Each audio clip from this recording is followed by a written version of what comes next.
This is freaking terrifying. Oh my god, this is terrifying.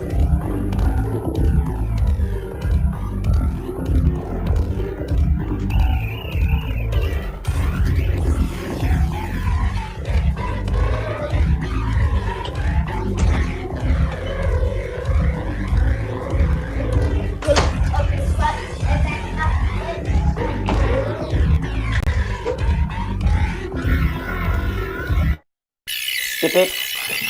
This is my juice. No. Whose? That's mine. I want It's mine now. I suppose it all started with the Time to stop and sleep this. Tony. Mute Tony for a second. snow the big Not doing all banging, Mom. That one. Hello, piece of shit. What? Hello, piece of shit. Hey, what's up? Remember I smashed your mom? Wait, what? I smashed your mom last night with your dad. I know, I heard it. You did? Yeah. It was really loud. Oh, cool. I'm so happy. Right.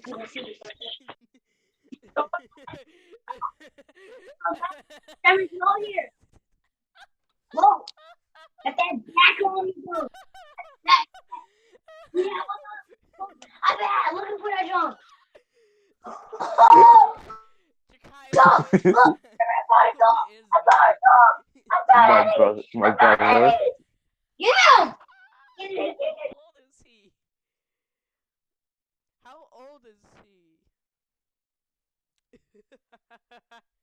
How 8. old is he? 8? He Let's sounds put. like Is that? 5. Please, Jakai, put that. You just come back on the phone. happy, and the gift even bigger. A snow to make a homecoming holier, and a natural enemy friend. Natural. For it was the first snow of the season, and as any child can tell you, there's a certain magic in the very first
Hey man, cut me some slack.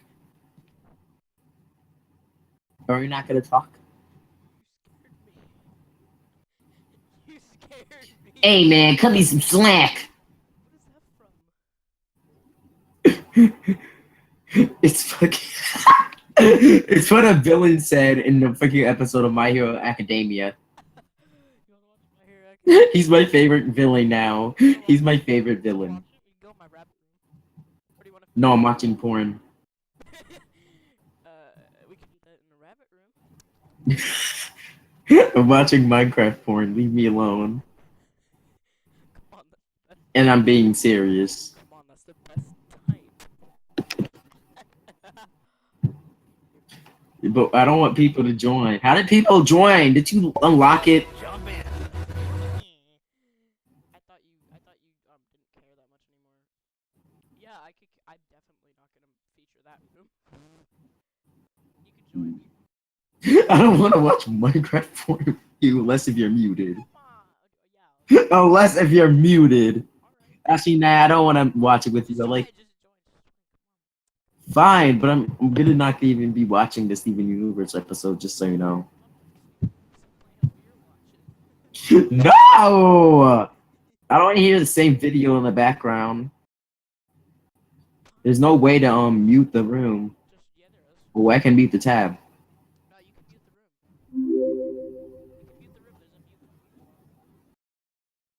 Turn on your mic. We're gonna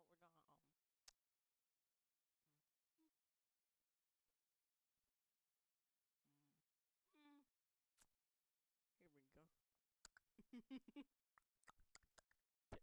Turn on your mic. I'll turn mine off.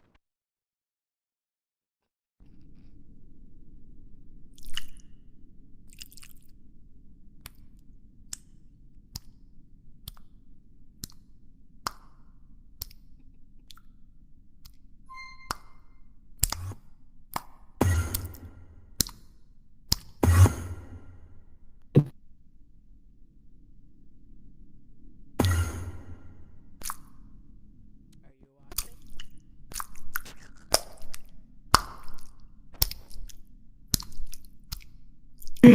Stop! I can't mute the room, you liar.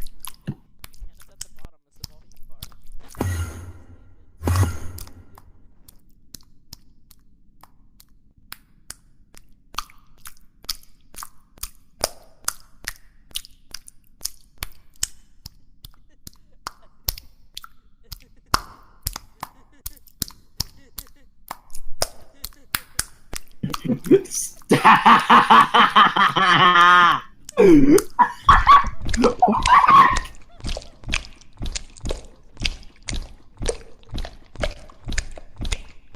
I seen it already. Well, let's skip through this part because it was so weird.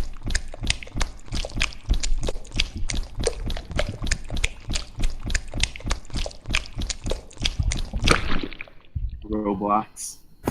And you can watch it by yourself because I'm gonna be. Don't leave. No. Mute yourself. Mute yourself. Mute yourself. Mute yourself so while I watch my professional shit. Mute. Well, I can mute you. Wait. Can you open it in here?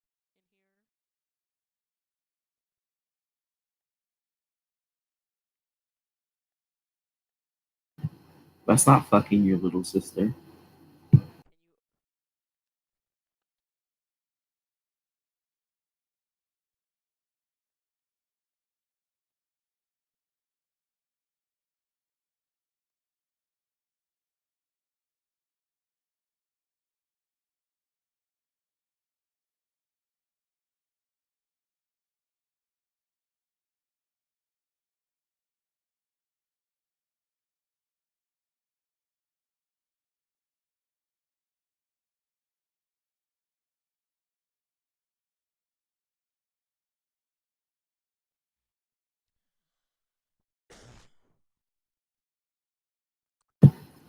Don't leave the rabbit room. I'm gonna come back in like 10 minutes.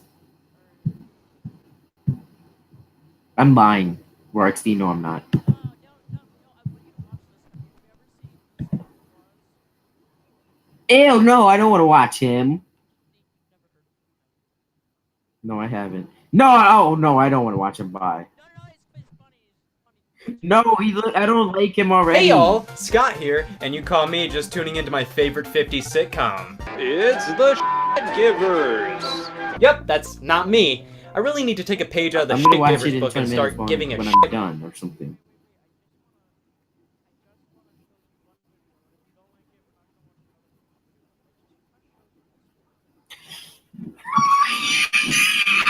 No. Come on, I have to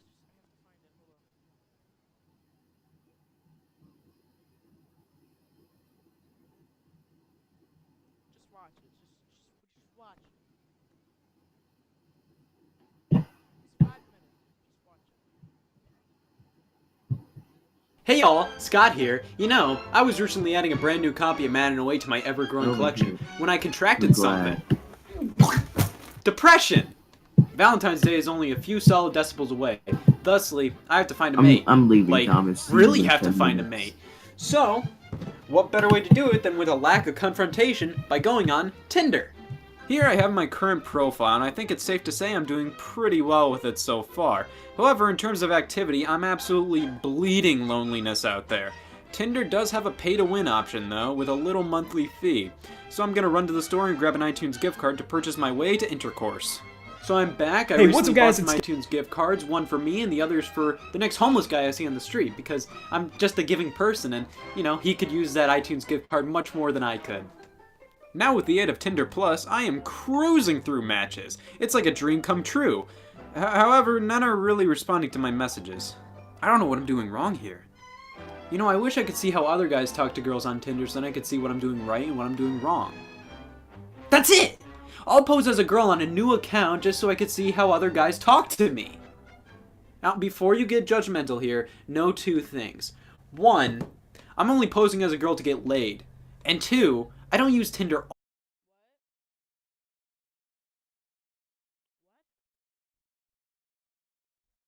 I couldn't hear you.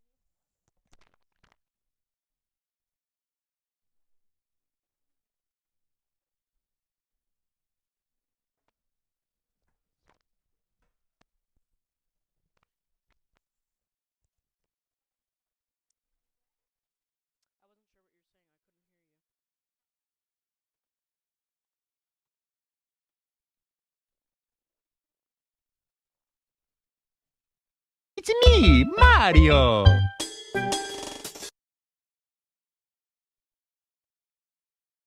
No, I just made it say it because I felt like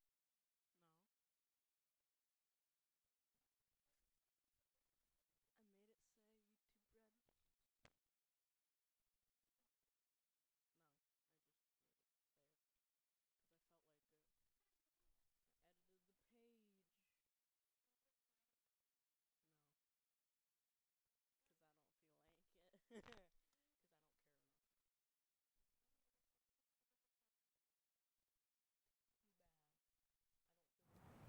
That one. Oh, really? Because I wasn't even sure I should have put that one out. Oh, you always do this. You ask me for my opinion and then you ignore it. Besides, it's just a tie. Just a tie? Neckwear can make a very important first impression. Hey, you wouldn't understand. Oh, I wouldn't understand. Just because I can't wear a tie, you think I would understand? Is that it? No, not at all. Here. Is this a tie you wanted? That's the one. That's the babe magnet. It's kind of, big. Proportions, Johnson. Proportions. It's attitude that makes the monster. Come on, let's go.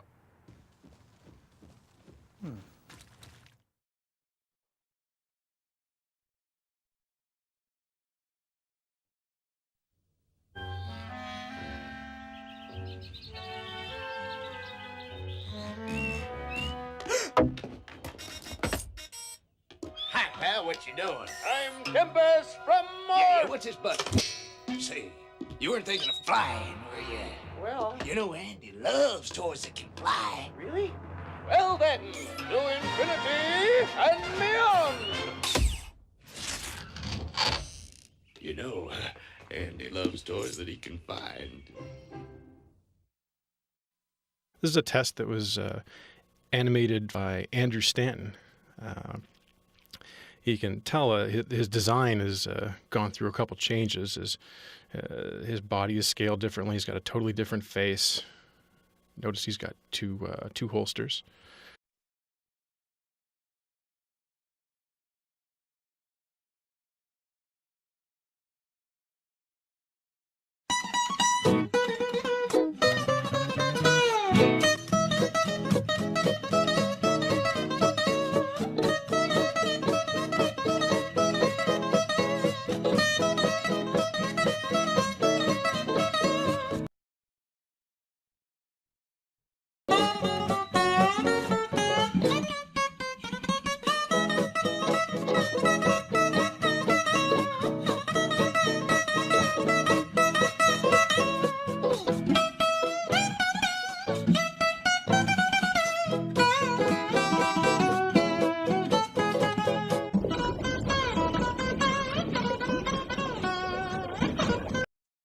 What's that coming over the hill? Is it a reboot? Is it a reboot? Oh, no, sorry, not that one. I meant the other hill. Yeah, that one. What's that coming over?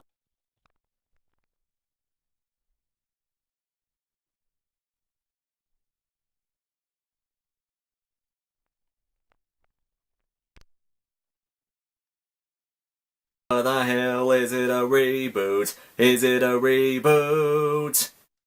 Apparently, yes. But it's not a very good one.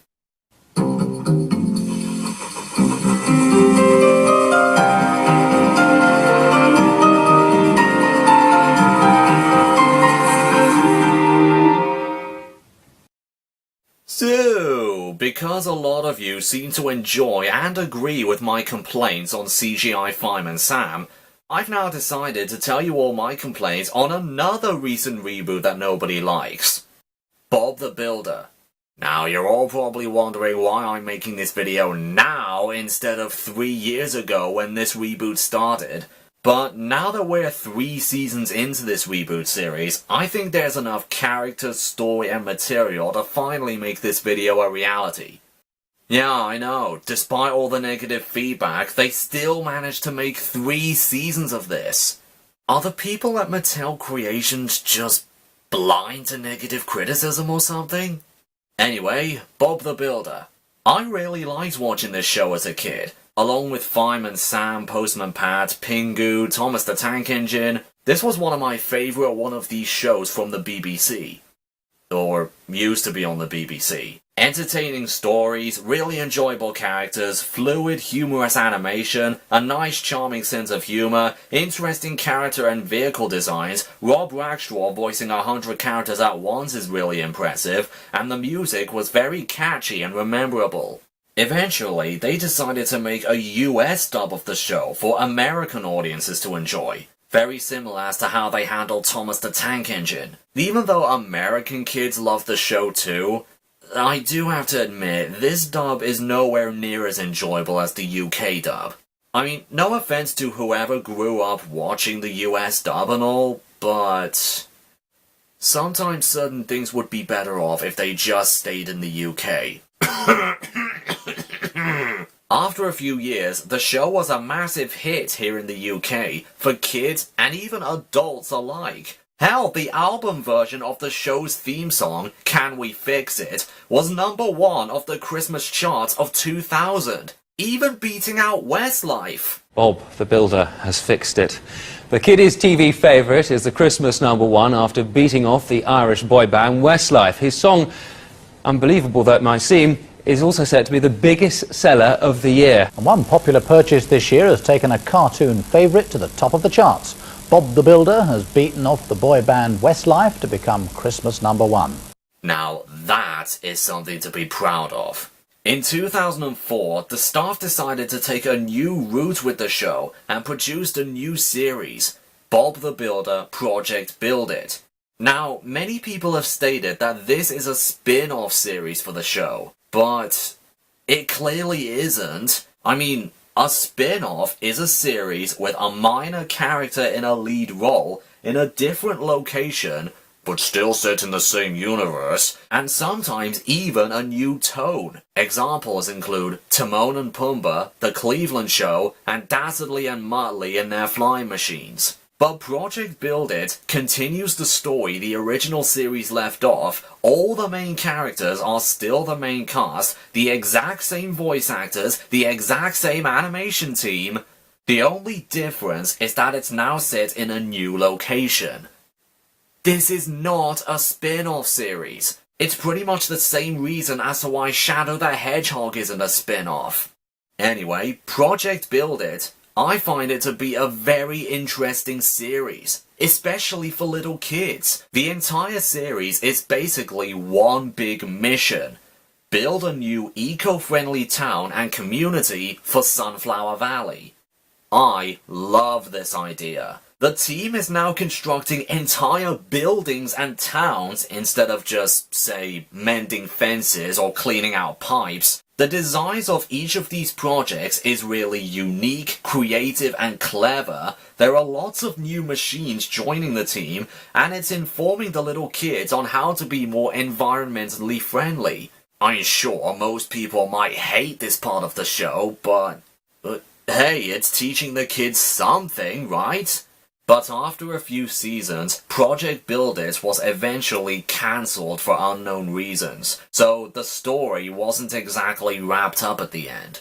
But afterwards, they made another Bob the Builder series, Ready Steady Build. Now this is a spin-off series, since they are now using CGI animation, cause it was cheaper than the stop motion. They've moved into an entirely new town close to the sea, and it doesn't seem to follow or even mention the previous storyline. Although all the same characters and voice actors are still in the series, which kind of confuses me. So, did they finish everything in Sunflower Valley? Why haven't they moved back into Bobsville? What about Bob's dad? Have they just left him and Benny to still do all the repair jobs? Did Bob even tell his dad that they are now moving into Fixham Harbor? Far too complex for you to understand. Right. But then, a few years later, Ready Steady Build and, in any case, the entire original Bob the Builder series was cancelled in 2012. Why? I have no idea. I honestly don't know why. Was the show not that fun to watch anymore? Was everyone complaining about the new animation? Though, to be fair, I probably would have complained too. I'm just not used to seeing the humans' mouths emote anything other than a smile, or seeing the machines' grill mouths talking. Especially Travis. That's just weird. But then, after only 2 to 3 years after Ready Steady Build was cancelled, no, I'm not even joking, 3 years. That is not a lot of time. Mattel, and then named Hit Entertainment, decided to make a brand new Bob the Builder reboot. Yeah, this series isn't continuing the story from the other series, it's not going to have a similar cartoony setting to it. It's not even going to have any of the original voice actors. This is going to be completely different and starting all over again from scratch. And everyone, including myself, already knew everything was going to go horribly wrong just from this teaser poster alone. We'll get back to this later. For now, let's talk about one of the only things I seem to like about this reboot. The new theme song. The beat is catchy, it's just as fun to sing as the original, and the lyrics are mostly the same. But even with that said, this remix still has a few problems. I mean, let's listen to the version of the theme in the opening intro. Boots check, tool belt check, hard hat check. Bob the Builder, can we build it? Bob the Builder, yes we can! Scoop, Muck and Lofty and Toot-on-Toot. Leo and Wendy join the crew. Bob and the team have so much fun, and they get the job done. Yeah! Bob the Builder. Yeah, have you noticed anything missing here? They cut out a specific lyric in the verse. Bob and the gang have so much fun. Working together, they get the job done. Bob and the team have so much fun, and they get the job done. Yeah! Why did they cut it out? What, did the intro have to be exactly 30 seconds long? Then maybe you could have cut out Bob doing an unnecessary checklist and just put in some drill sound effects or something. If you cut out the lyric entirely, the song feels unfinished because there's now 7 parts to it instead of 8, if you know what I mean. And what's even more insulting is that in the extended version of this remix, they actually put in the missing lyric. Bob and the team have so much fun. Working together, they get the job done. Yeah! If they already recorded the singer singing the line, then why didn't you complete the entire song? Oh, and there's also something else different in this remix. Song. Oh, and there's also something else different in this remix. Scoop, Muck and Dizzy and Rolly too. Lofty and Wendy join the crew. Scoop, Muck and Lofty and Two-Ton too. Leo and Wendy join the crew. Rolly and Dizzy are not mentioned in the intro. Instead, Leo and Two-Ton. Why? Because they haven't been giving these two characters enough screen time. Yeah, 2 essential characters who were part of the main cast in the original series have now been pushed to the side as supporting characters, characters who appear every now and again. Why did they make this decision? It's been clearly established many times that a steamroller and a cement mixer are just as important for a building project as a digger or a crane.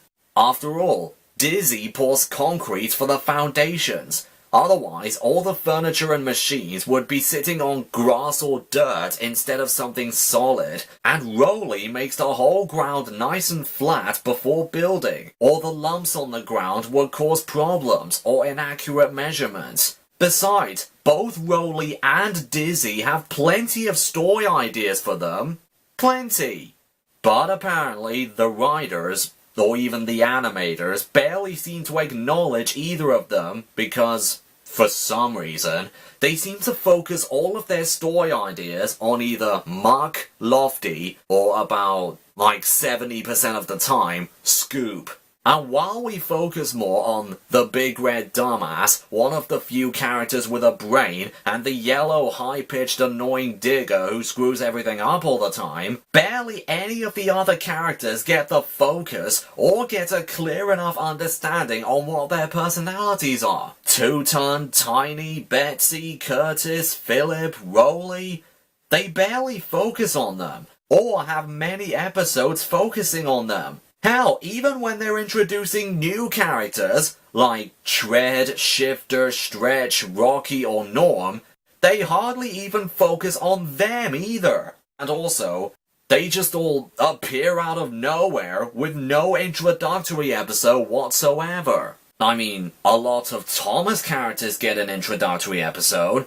Ryan had one, Scruff had one, Hugo had one, Winston had one. They even gave one to Charlie and the Logging Locos, the most hated characters in the entire series. But not these guys. They appear out of nowhere, with no story on where they all came from, if they came from another yard or were freshly built, or even any indication on where they sleep in the yard. The visual designs and setting in this reboot is as far away from the original source material as you can possibly go.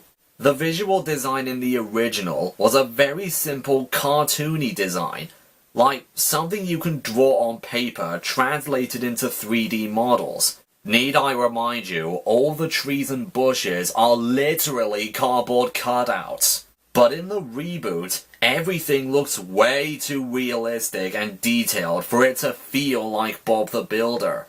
I mean, this looks more like a live-action movie of Bob the Builder, directed by someone who has no idea what the show is like.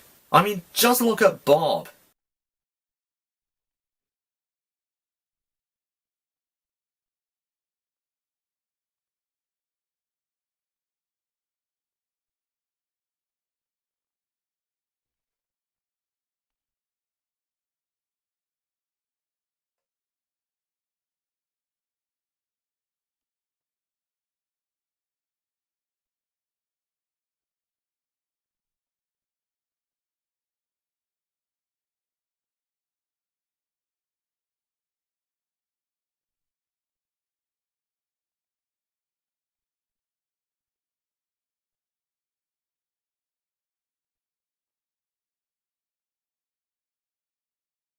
He clearly looks like a photograph of someone cosplaying as Bob the Builder. And not to mention, look at his face! Why does the design make him look so 2004, the stuff else different, cartoony? And I bet he was a character most as Bob the Builder. And not to mention, look at his face! Why does the design make him look so young? Seriously, it looks like he's 15! And the machines? Not only did they all look completely different from the originals too, but the designs for the machines feel kinda lazy to me. What do I mean by lazy? Well, what I seem to imagine the designers do is taking a photo of a real-life construction vehicle, recoloring it into an unusual color, like pink or purple or green, slapping a generic smiley face on it, and boom, new character. Now, some of you might be asking me, well, isn't that kind of the same way they also design new Thomas characters? Well, yes, but that kind of design makes sense, since that series was originally meant to be taken as realistically as possible. The Railway series, anyone? But Bob the Builder was never meant to look realistic. The only realistic thing about the original were the life lessons and the construction work and safety, not the designs. The personalities of all the old characters, with the exception of Bob, Wendy, and probably Dizzy, are all completely different. Mr. Bentley isn't a building inspector, but Mayor Madison's assistant. Not to mention a bumbling buffoon, Rolly is rather fussy, making sure everything is nice and flat, instead of smooth and calm with a love of music. Mark seems a lot dumber than the original, or maybe it could just be the voice. Scoop is younger, easily overexcited, hardly pays any attention to anything important, and when being put in charge of a job, he always screws it up. Either unintentionally, or most of the time, on purpose. Yeah, do you know why Bob and Wendy could trust Scoop to be in charge in the original? Because he was sensible and reliable. But the one character that had a complete 180 to his personality was Lofty. Good God, what did they do to Lofty? The character who was once written as an adorable coward. Sure, his voice can get irritating after a while, but you really do feel sorry for him at times. And I bet he was a character most kids watching the show could really relate to. But here, Lofty is more confident, is hardly scared of anything, is more intelligent, and sometimes has a bit of a rude or sarcastic edge to him. Oh no, my emergency light's broken! He's yellow, he's strong, but his light's gone wrong. Whenever Scoop or Mark screw up with a project, Lofty is usually the one who questions them, or says that it isn't a good idea, instead of, say, Leo or someone. But even with that said, he never says, I think so, after they all say, Can we fix it? Yes, we can! Even in a normal case of when after Scoop or Leo or someone fucks up everything and have to rebuild everything a second time in just a very limited amount of time, even then he never says, I think so. Do I also need to mention that the voices are also very different? Scoop sounds way too high-pitched. Wow, I'm a natural on camera! Ooh! Hey there, I'm a Scoop. Mark sounds like a dumbass. Are we, I can't think of anything to ask, Bob. Lofty has an Irish accent for some reason. Do people prefer the pizza flavour to the sardine and spinach flavour? Rolly sounds like he just sucked up a barrel of helium. Now I've ruined everything. I'm so sorry. Oh, and here's something rather questionable. Mark is male in the US dub of the reboot. Yeah, for those who haven't seen it yet, in the US dub of the original series, they decided to make Mark a female character instead of keeping him male.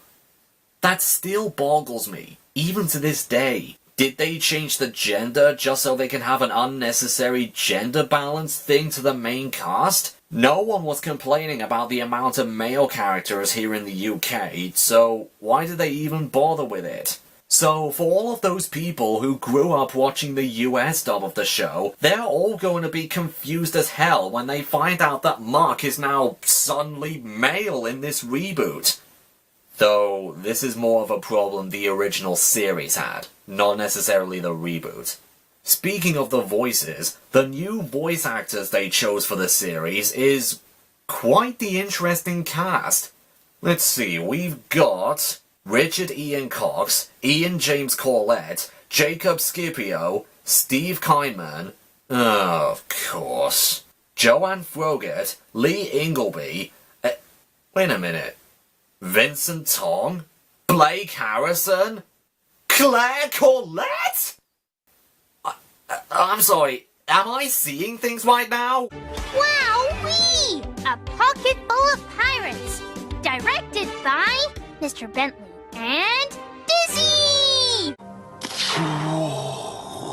What are you doing here, Claire? Was there really no other voice roles you could choose from? Okay, I don't know how much you know about the original Bob the Builder, or if you ever grew up watching the original series, but did you ever question the scripts they were giving you? Oh, and apparently, Dizzy is another one of those voice roles of hers where they once again ask her to do her high-pitched Sweetie Belle voice, even though she was 15 when this started.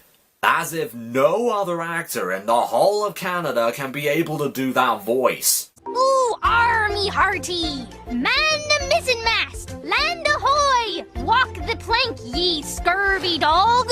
Still speaking of characters, the reboot doesn't even try to bring any old characters back. The closest we get are Farmer Pickles, but not until season 3, and Pilchard.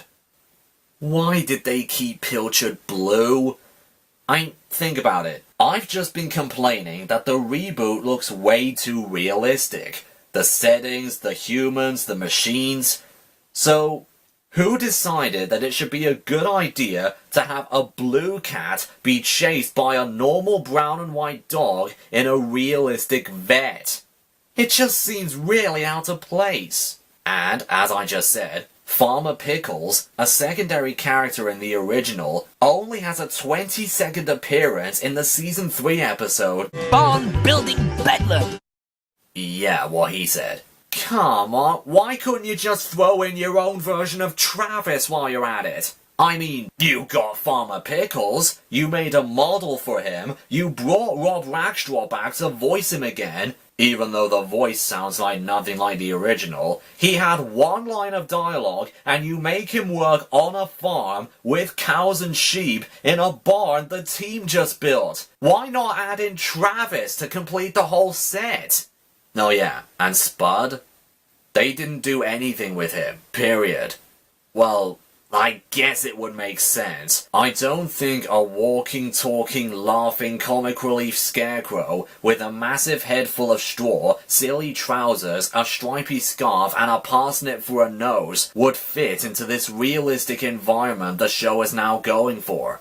Wait, hang on. So they allowed to have a blue cat walk around in this environment, but not a walking, talking scarecrow? Or maybe even a human character with a personality similar to Spud, called Potato? When it comes to new additions to the team, they don't try to bring back any old characters, but rather new characters entirely. Actually, calling them new characters would be a bit of a stretch. The way I see them, most of them are just reused characters from the original, but with a new name and a different coat of paint. I mean, Shifter is just basically Trix, Two-Ton is Packer.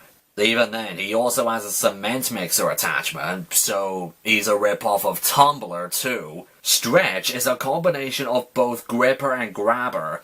Pixie is Flex, Thud is Rumble, and Rocky is Scratch.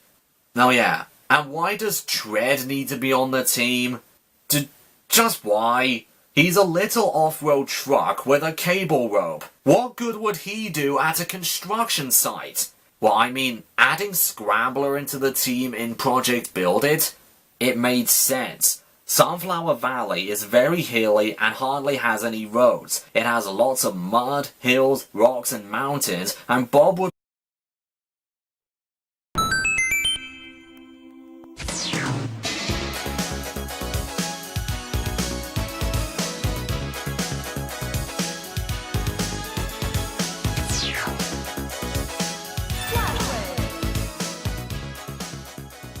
...1991 was an eventful year in video game history.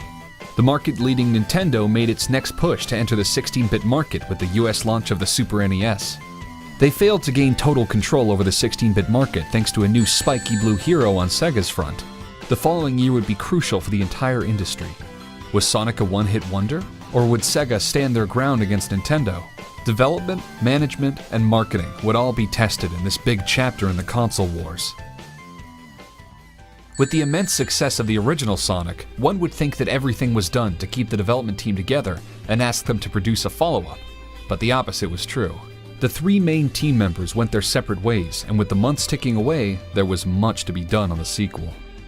A key figure that got the gears moving was Mark Cerny, head of Sega Technical Institute, STI for short. This was Sega's first Western-based development studio and opened its doors in 1990. The core concept was to hire young, aspiring local talent who would receive training from the best minds Sega of Japan had to offer. Together, they would develop original and creative titles with the Western audience in mind.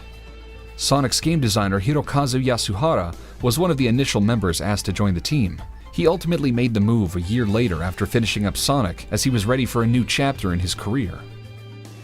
Being the head of an important development studio, Mark Cerny met up with his colleagues in Japan on a regular basis. During one of his visits, he was shocked to hear that Yuji Naka, one of the main forces behind Sonic, had left Sega. Mark met with the talented programmer and learned of his frustration with higher management. The two men had worked together in the Master System game division in the 80s and became good friends. Their friendship ultimately resulted in Yuji Naka rejoining Sega at STI. There he would be shielded from involvement and critique from Sega of Japan and offered a satisfying bonus structure. In September of 1991, Yuji Naka made the move to California, where he was reunited with his fellow Sonic team member Hirokazu Yasuhara. The first big step to assemble a team was set, but the official approval to start production on Sonic 2 had yet to come. With no new project assigned, our duo would spend their time wisely doing pre-production and tests for an eventual sequel. Yuji Naka successfully figured out a way to realize two-player split-screen gameplay utilizing a special interlaced graphical mode of the Mega Drive. In this high-resolution mode, the console renders two entire game screens on top of each other. The portrait-shaped image is squashed to a standard 4:3 ratio when displayed on a television. Yasuhara started with visualizing gameplay and story ideas not bound to any release schedule. His big vision revolved around the element of time travel. Robotnik went back in time to alter Mobius's future, and it was up to our blue hero to chase him throughout time and prevent him from turning the island into an evil Eggman empire. The game was supposed to feature multiple time periods, each with their own overworld map and selection of zones. There were at least 17 different zones planned in this original design document. In November of 1991, marketing and management finally realized the urgency to start production and counter Nintendo's lineup. The pressure at STI was high from the start, as the launch date was set to October 1992, meaning that the team had 5 months less compared to the original. It became clear that the time travel concept was too ambitious for the tight schedule and the appointed 8 megs of cartridge space. They therefore went with a more streamlined game plan akin to the original game. A great number of ideas for zones were still kept, such as Oil Ocean, Casino Night, and Metropolis Zone. A glimpse of the time travel element can still be seen in Hilltop Zone. This was supposed to be a prehistoric version of Emerald Hill, and thus they share the same basic look. At the start of 1992, our duo was reinforced with new talent. Among them was lead designer Yasushi Yamaguchi, who already showcased his design skills on numerous Mega Drive titles. He took over the role of Naoto Oshima, who had stayed in Japan. The switching of art directors led to a slight departure in graphical style and a less pronounced CGI look. Yamaguchi also had a big hand in updating Sonic's look and creating an array of new badniks. The project literally became his life for the next 9 months as he worked long hours to produce the bulk of the game's artwork. A group of talented local junior artists also joined the project. Hiring US-based talent was in line with the studio's mixed culture vision, but was also born out of necessity. Some of the Japanese team members were not able to directly make the move to California due to problems with their visas. The language barrier caused for some problems, but overall the team worked together smoothly, with Mark Cerny stepping in as a translator. Together with Yuji Naka, he oversaw the whole production.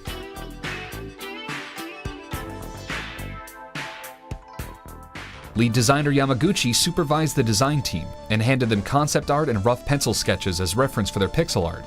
Typically, the pixel artist would sketch out various elements in more detail before starting the labor-intensive process of drawing the pixels on the computer.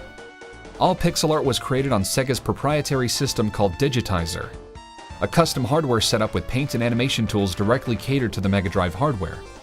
One of the biggest challenges in creating art in those days was the limited amount of storage space. The artwork for each zone had to be broken up in small building blocks called tiles. A complete tile set was hardly larger than a single screen, but could be used to build an entire zone. In specialized level editing software, the individual tiles were grouped together to form larger, repeatable building blocks which were used to construct the whole level.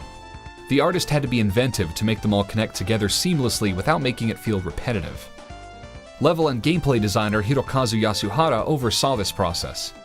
He came up with interesting gameplay situations and sketched out the initial layout on grid paper. The pixel art and level layout data file were handed over to the programmers, who incorporated it into the game. All code was written in assembly, which was the norm back then.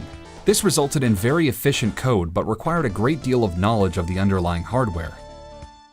For Sonic 2, Yuji Naka reused the engine from the original game but made it even faster. The newly added spin dash move showed off the increased scrolling speed perfectly. Meanwhile, 20 miles northwest from STI, the marketing team at Sega of America wrapped their heads around a fitting marketing strategy. It was their responsibility that word of the game's release would stretch far beyond the hardcore Sega fans. The usual in-store promotions, print, and TV ads were all considered, but they needed something big to break through to the general public, an event that even the mainstream media would pick up. They came up with a global launch date dubbed Sonic Tuesday. Back in 1992, this was never conceived before and would be an industry first. The coming months were spent on figuring out numbers and figures of this logistical nightmare that would have to break all retail traditions. One of the pioneering aspects in Sonic's development was the use of 3D modeling software to create complex graphical assets. For instance, the corkscrew in the opening stage and the animated barrel cage in Metropolis Zone were realized with the help of 3D software. The newly recruited artist Tim Skelly was one of the key members who spearheaded this technique. The most impressive use of 3D software was on the iconic special stages. The roller coaster track was modeled in 3D and rendered to a small series of 2D still images. The images were reduced to roughly a quarter of the console's screen resolution. An artist would trace over the renderings using an 8-color palette, a process which was necessary to be able to compress them effectively and store them on the game cartridge. A programmer would write code to play these tiny low-res images in predefined loops and place the sprites on top for the player to interact with. Like the special stage of the first game, it must have left many of their colleague game developers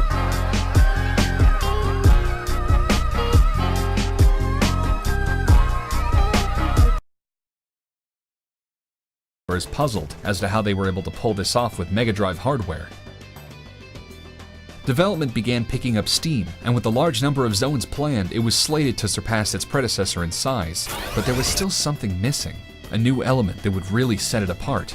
A new playable side character. Like with the design of Sonic himself, there was an internal competition held to come up with a fitting design for the new character. It was none other than lead designer Yamaguchi who came up with the winning concept. As if he didn't already have his hands full, he sketched out the two-tailed fox loosely inspired by Japanese folklore. The cuteness of Tails complemented the new slightly tougher look of Sonic perfectly, but his name Miles Prower led to a bit of a struggle. After some going back and forth, Madeline Schroeder of the marketing team pitched the name Tails and wrote a little backstory for his character. They all settled on using Tails as his nickname and Miles Prower as his official name. The two-player gameplay was in the project's DNA from the start, but with Tails they found the perfect character to give weight to this concept. The cheeky fox proved to be the ideal character for a younger sibling to join in on the action. Until now, the STI development team had been working largely in secrecy. But the time had come to announce the game to the press, retailers, and public. In early May, Sega organized their annual Sega Summit, cleverly held before the big CES trade show. It was a 3-day luxury and relaxation event set up to bond with their retailers. In a short conference scheduled in between the cocktails and golf matches, they revealed Sonic 2 as well as their plans for a global launch. Luckily, most of the big retailers were supportive and agreed to adapt their long-standing shipping policies, and so a big step was made for this global launch event. On May 28th, the Consumer Electronics Show kicked off. It was one of the most important trading events for the video game industry, held twice a year. Nintendo showed an impressive lineup including Zelda 3, Mario Kart, and Mario Paint. They also announced a huge price drop for the Super NES, which was a clear sign that they were starting to take their competitor seriously. Sega, on the other hand, introduced their new Mega Drive CD-ROM add-on, while their trump card Sonic 2 was demoed in a private screening. The game was still in the middle of development, and thus only an early version of Emerald Hill was playable. Fragments of 3 other zones and the new character Tails were showcased in the pre-recorded demo mode. The gaming press was overall optimistic, and retailers showed confidence in the Sega brand by ordering copies of Sonic 2 in large quantities.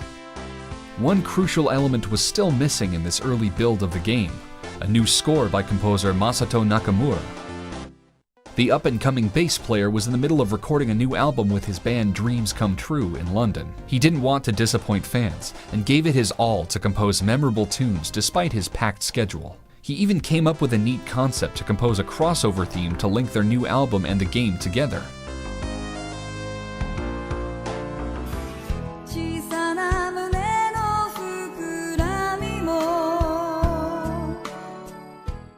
Like with the first game, programming the compositions to Mega Drive compatible data was handled by an audio technician from Sega.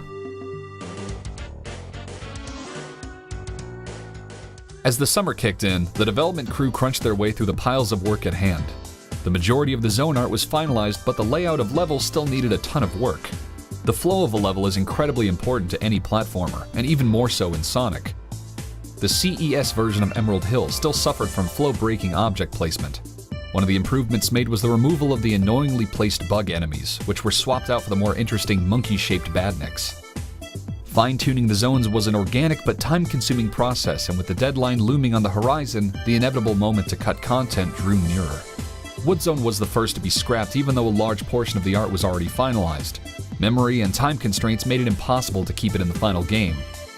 Dust Hill Zone was another level that was in the original design docs but did not end up in the final game. It was supposed to feature a weather switch mechanic halfway through, turning the desert into an icy landscape. Interestingly enough, part of the zone would take place underground, and in prototypes, Dust Hill was actually replaced by Mystic Cave Zone.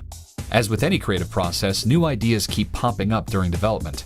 There's a chance that the underground section sparked the imagination and led to the creation of Mystic Cave Zone. The sky-themed zones were the last to enter production, and they added a nice dose of variety to the final act of the game. On the marketing front, things were also shifting to high gear. The big marketing blitz began in September with a teaser campaign called Are You Up To It? In the 3 months leading up to the game's release, anticipation for Sonic Tuesday began to build. If you just look at the pre-sales, they've sold 750,000 copies on order already. There has been massive anticipation, and clearly it's going to be, I mean, it's comparable to the launch of Madonna's Sex Book, you know, Sonic Tuesday. The shops are going to be besieged with people desperate for Sonic 2. Print ads and the new high-octane TV campaign made gamers aware of the launch day. Gaming press was also kept in the loop, being sent new information and screenshots each month. These were actually mock-ups carefully constructed by the zone artists of STI, to make sure the game looked at its best. The final big part of the plan was focused on retail. Shop owners were sent promotional material, in-store displays, and giveaways for pre-orders. As a special treat, Sonic himself would visit select retail outings and bring a sneak peek copy of the game for kids to play. At STI, the final month of development had started. Test teams worked long hours to guarantee a satisfying and bug-free experience. The dev team made the final tweaks to the difficulty level and added the ending sequence. The game was literally only fully playable just days before the deadline. Unfortunately, there wasn't enough time to finish work on a secret level called Hidden Palace Zone, and therefore had to be abandoned. The player would unlock this mystical zone after collecting all 7 Chaos Emeralds. Once there, they would receive the power to morph into Super Sonic. Because it was removed so late in the process, it was still present in beta ROMs sent to the gaming magazines, leading to hours of speculation by fans years after the game's release. On September 25th, the final release code got approved and ready to be mass-produced. Typically, the manufacturing of game cartridges, boxes, and manuals could take up to 3 months, but the process was sped up to ensure the first million copies were ready before the 24th of November. The Sonic 2 development team was supposed to continue working on a Mega CD port of the game. It was planned to be an extended version with cutscenes and a new soundtrack. Plans changed and the decision was made to develop a completely new Sonic game by Sega of Japan. A game which, coincidentally or not, did feature a time travel element. The long-awaited day finally arrived.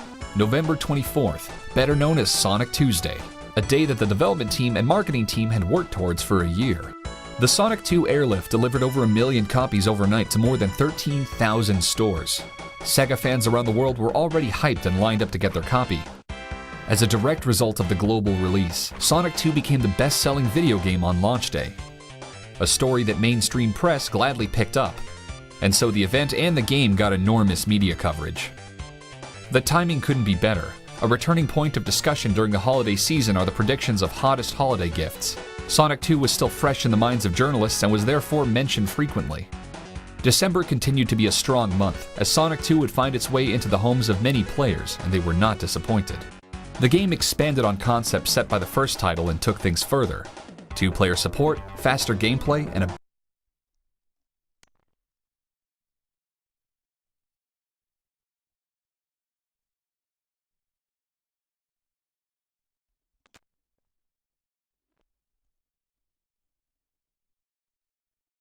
big secret. Sonic 2 would ship with 11 wildly different zones, which guaranteed a lengthy adventure and hours of fun. It was truly a remarkable effort by the dev team to create a game of this magnitude in such a short amount of time. The tight deadline likely caused them many headaches, but the November launch was necessary to maximize profits from the game's release. This put Sega next to Nintendo in total market share, giving them enough resources to keep on rolling. Both companies would make sure to up the ante in the years to come, with new exciting software and technological innovations, making us, the gamers, the real winner of the console war. Sonic 2 went on to sell over 6 million copies and became one of the most important releases of its generation. The success catapulted the gaming icon into the mainstream and proved that he was here to stay.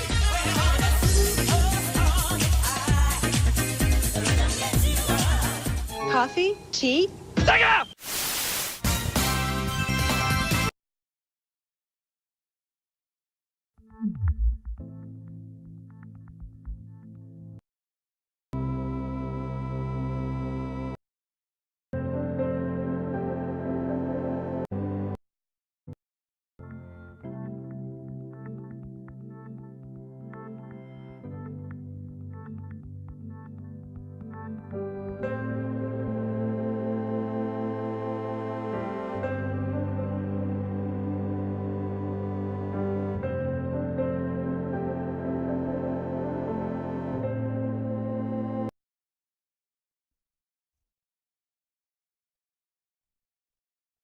What's up, guys? It's Aaron Nitmar, and today I'm bringing you the latest in Smash for Switch rumors, leaks, whatever you want to call it. What's up, guys?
It's Aaron Nitmar, and today I'm bringing you the latest in Smash for Switch rumors, leaks, whatever you want to call it. Today, we're talking about a handful of characters that have been reported to be in the new game, but have not yet been confirmed. So, let's go ahead and jump into it. Now, the person who linked this apparently has really good credentials. They've reported things in the past that have been incredibly accurate and were really random to even guess, so it makes sense that they might have an insider source. The leaker's name is Vergaben. I'm sorry if I mispronounced that. I've never seen this word before, so I'm guessing that's how it's pronounced, but I'm going to call him Vergaben for the rest of the video. I apologize once again if it is wrong.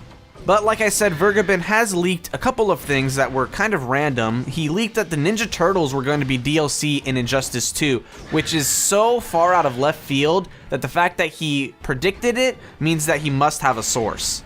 He also leaked that Soul Calibur 6 would be announced, and while he was right that it was going to be announced, he was a bit off because the game was announced 2 days earlier at a different event than the one that he predicted. But still, he was right that Soul Calibur 6 was going to be announced, and he even specifically named Grow in this leak, which is really interesting because Grow is an entirely new character to the Soul Calibur series. He wasn't a pre-existing character that was returning, he was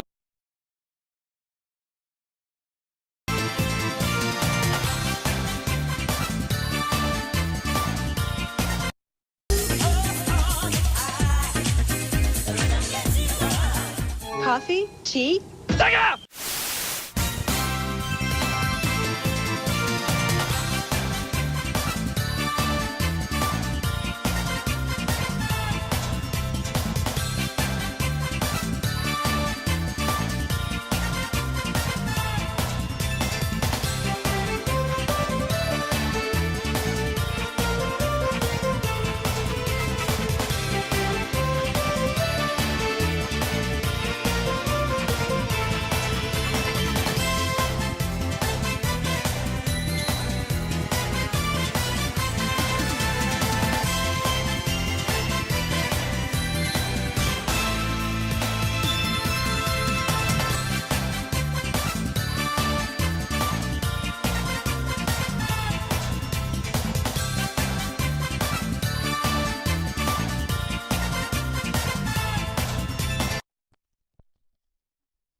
So the Sonic comic is finally dead. After all these years, it hasn't been officially announced yet. It's technically just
on an indefinite hiatus at the moment. But if you look around, Scares here. Today we have a new video. We got so much news to talk about for today, but the first story here comes from Lil Tay. Now, this is crazy, okay? Lil Tay got exposed again today, and this is for some really messed up stuff. So, SoFlo Antonio, do you guys remember SoFlo? Well, it turns out that he uploaded a video yesterday, and this video got taken down very quickly, but we were able to save the video, and SoFlo also sent it to us in DMs here. But it turns out that one of SoFlo's friends was at Lil Tay's house, and he recorded Lil Tay. Okay, keep in mind, Lil Tay is 9 years old. She is a kid at this point, okay?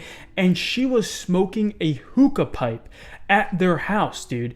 This is crazy. Keep in mind, her mother and her brother were sitting right there, okay? And you might ask yourself, why are we not showing this video? Well, it's actually against YouTube's terms of service. SoFlo's video got taken down almost immediately. We can't show an underage girl smoking a hookah pipe. Now, this video has been blowing up everywhere, but it's just crazy, man. Wait,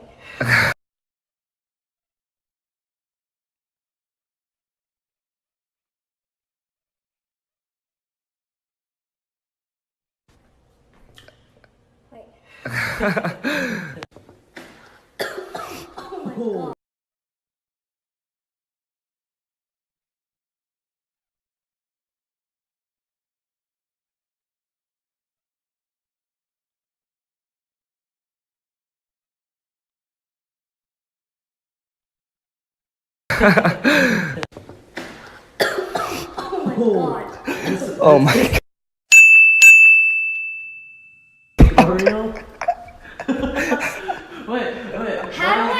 So what do you guys think about this? I mean, this is messed up, dude. I mean, a 9-year-old smoking already. I don't know what was in that hookah, but you know, you could tell that it was not good. And her brother and her mother were right there while she was doing it. I mean, when I was 9 years old, if my mom caught me smoking, dude, what?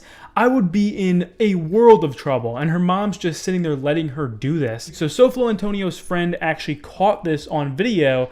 And keep in mind, Soflo's friend is only 19 years old. So Soflo's description of this video says, "This video was not filmed by me, but by my friend. Lil Tay is actually a very nice and sweet kid. The truth is the brother is very controlling and she is just trying to please her brother and mother. We will be releasing a full video to explain our engagement in our entirety. We also would like to mention that Jason, Lil Tay's brother, asked someone to call and threaten my friend who filmed this video and is only 19 years old, stating that he would break his legs and chop up his Armenian friends. This took a huge emotional toll on him. I find this quite sad. Threatening a 19-year-old is very low. I hope Jason and his mother can apologize. Thank you." So I'm guessing this drama isn't over. I'm guessing we're gonna get more information on this soon. Clearly, Soflo is claiming some crazy things here about Lil Tay's brother. And for our next story today, we got one here from PewDiePie. Now, we have been talking about PewDiePie a lot recently, but this is messed up, dude. PewDiePie was literally mistaken for Logan Paul today. Okay, and this is from a legitimate news source in Canada, the Vancouver Courier. So this fan actually tweeted at PewDiePie saying, "The media loves you," and this tweet made literally 40,000 plus likes, over 6,000 retweets. I mean, people are just so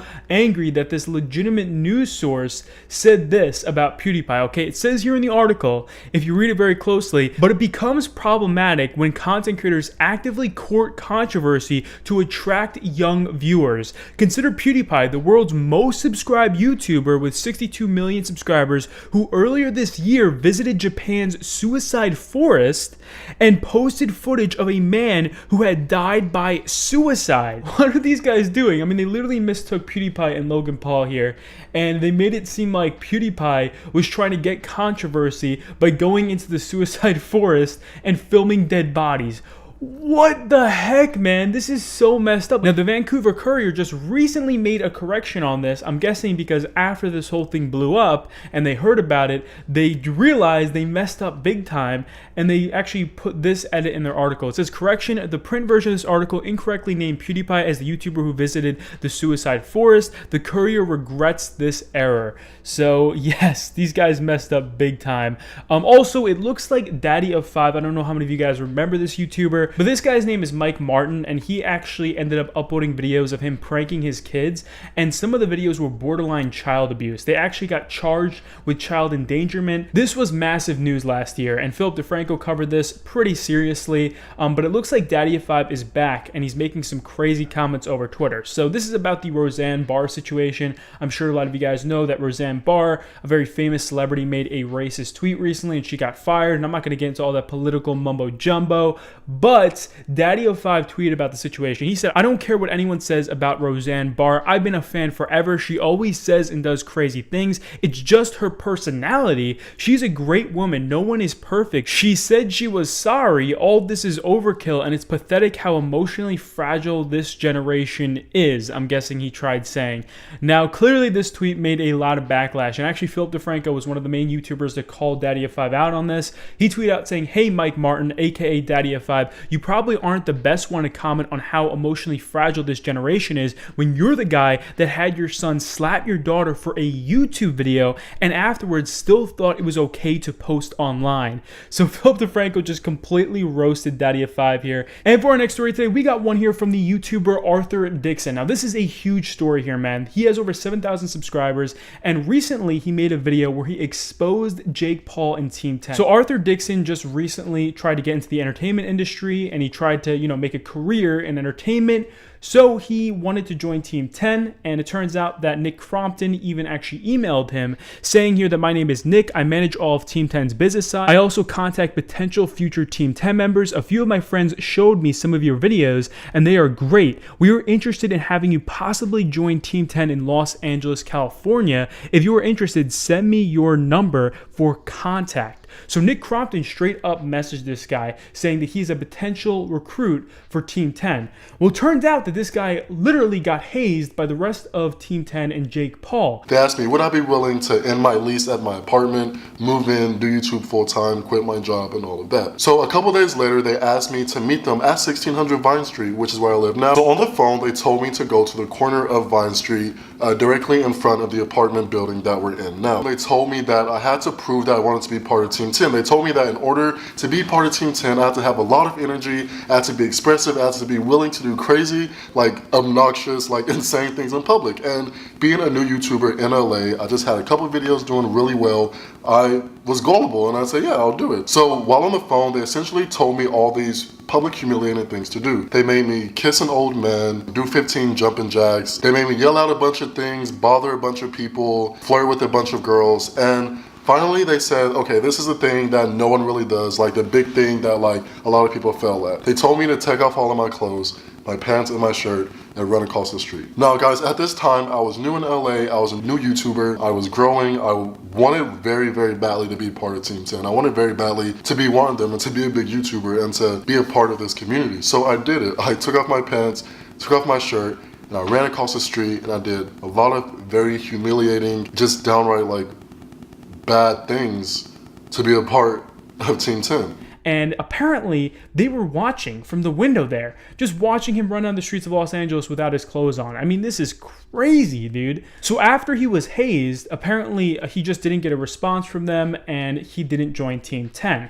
Well, some time goes by and it turns out that Team 10 actually contacts him again, threatening a lawsuit against him, threatening to actually sue him because he made a 24-hour overnight challenge at the Team 10 house. No, I mean, that video was filmed 6 months ago. Yeah, I know. We never knew that you did that shit until now. Yeah. And we feel like dicks doing it, but if we don't do it, then the current homeowners are gonna fuck us. So what if I just deleted the video? Then that's good. I mean, I just want to know why, why would you even be able to, why would you press charges for them still getting complaints and for us not to get sued? Because if we get sued, it's a lot more money than you. So you're getting other complaints, so you're threatening to sue me because you're getting, I'm just confused, you're saying you're getting other complaints, and so you're threatening to sue me. Keep in mind, obviously, a 24-hour overnight challenge at someone else's house is trespassing and it's wrong, and you can get a lot of legal trouble for that. But he was already hazed by Team 10. He was already getting screwed over by these guys, and he didn't even get to join the team afterwards. And then these guys threatened legal action against him. I mean, this is crazy, dude. And for our final story of today, just a huge shout out to Ninja, man. He tweeted this out. He said, last year we did a charity stream to raise money for a wall to protect a school and community in Africa. My friend Joe Fries brought this to me. His friend had been there multiple times helping the people there. This is the result of that charity stream. Absolutely incredible. And if you look at this picture, it literally shows Tyler Ninja Blevins on this wall that they paid for with his charity stream. That's absolutely amazing. And that's it for our video today, guys. I hope you enjoyed it. Please be sure to leave a thumbs up, and I'll see you later. Peace.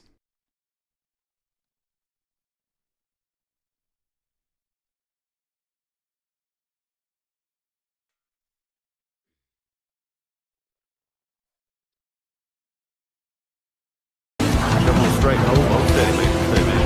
Go back, battle right, and then cut right. And then the next bit, good job, man. Go back 15 little straight away about 20, 30 yards now. Get a little better, come out, go back over.